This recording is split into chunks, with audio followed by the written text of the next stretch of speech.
Tim Jumat Barokah selalu berbagi kasih kepada masyarakat pada umumnya. Setiap Jumat mereka akan selalu mendatangi keluarga yang kurang mampu untuk berbagi rezeki.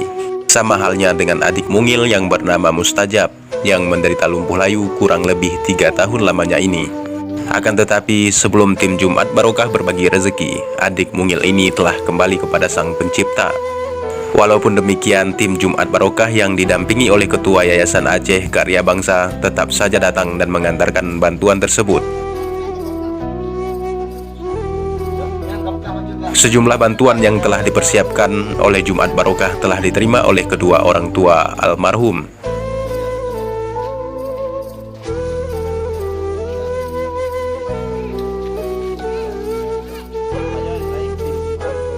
Ketua Yayasan Aceh Karya Bangsa, Khairul Fahmi, sebagai pendamping tim Jumat Barokah mengatakan, meskipun adik Mustajab telah kembali kepada Sang Pencipta, niat berbagi dari tim Jumat Barokah tetap saja diantarkan. Beliau juga menambahkan semoga almarhum ditempatkan di sisinya dan keluarga yang ditinggalkan selalu dalam keadaan tabah.